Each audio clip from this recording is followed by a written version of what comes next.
Төлөөлөгчийн газар нь хамтарсан үйлдвэрүүдийн төлөөлөгчийн газар нэртэйгээр анх 1989 онд байгуулагдаж, Москва хот дох Монгол Улсын худалдааны төлөөлөгчийн газар болох Станиславскийн гудамжны 20 дугаар байшинд байрлаж байлаа.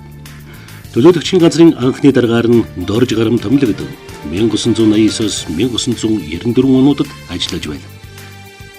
Төлөөлөгчийн газар нь анх төлөөлөгчийн газрын дарга, орлогчдаар 6 инженер, нэгтлэн бодогч, бичээж, цэвэрлэгч гэсэн ажлын байруудад 12 хүний орон тоотойгоор үйл ажиллагаагаа явуулж байжээ.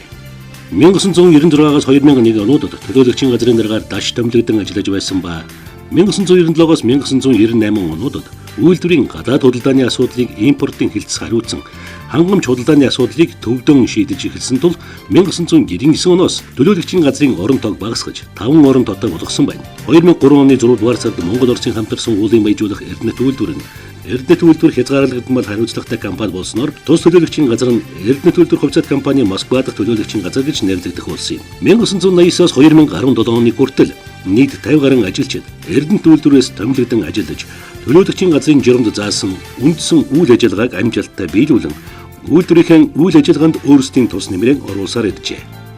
2001-ээс 2004 онуудад төлөөлөгчийн газрын даргаар Баатар Жолон, 2004-өөс 2010 онуудад Цэрэн Чимэд, 2010-аас 2012 онуудад Нацагд орж, 2012-оос 2013 онуудад Ганбаатар, 2013-аас 2019 оны 9-р сар хүртэл Батхуйг, 2019 оны 9-р сараас 12-р сарын 19 хүртэл Болдбаатар нар тусус ажиллаж байлаа.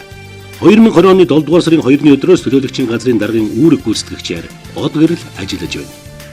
Тус төлөөлөгчийн газрын дарга нь менежер, нэгтлэн бодогч гэсэн 3 үндсэн орон тоотойгоор үйл ажиллагаагаа явуулж байна. Тус төлөөлөгчийн газрын зорилго нь үйлдвэрийн ажлын тасралтгүй үйл ажиллагааг ханган ажиллахад Оросын холбооны улсын аж ахуй нэгж үйлдвэрлэгч байгууллагуудтай шууд холбоо тогтоож, үйлдвэрт шаардлагатай сэлбэг параметрыг хямд үнээр худалдан авах ажлыг зохион байгуулах.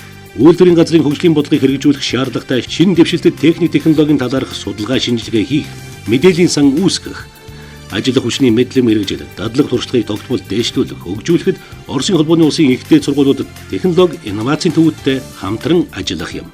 Төлөөлөгчийн газрын ажилчид нь үйлдвэрлэлийн хэрэгцээ тоног төхөөрөмж багаж хэрэгслүүдийг хамтын нөхөрлөлийн орнуудын болон Оросын зах зээлээс хурдан шуурхай олж нийлүүлж, үйлдвэрийн удирдлагуудыг шинэ технологи, зах зээлийн талаар мэдээлэлээр ханган, үйлдвэрийг төлөөлөж, Оросын холбооны улсын албан байгууллагууд, компаниудтай харилцах, гадаад зах зээлийн судалгааны ажил хийх, Оросын холбооны улсын ихтэй сургуулиудад үйлдвэрийн ажилчдаас сургах ажлыг зохион байгуулах, үйлдвэрээс албан томилтоор ирж байгаа хүмүүст үйлчлэх, албан даалгавраа биелүүлэхэд нь туслах, үйлдвэрийн үйл ажиллагааг олон нийтэд таниулах сурчлагын ажил зохион байгуулах зэрэг ажлыг амжилттай хийж гүйцэтгэж байна.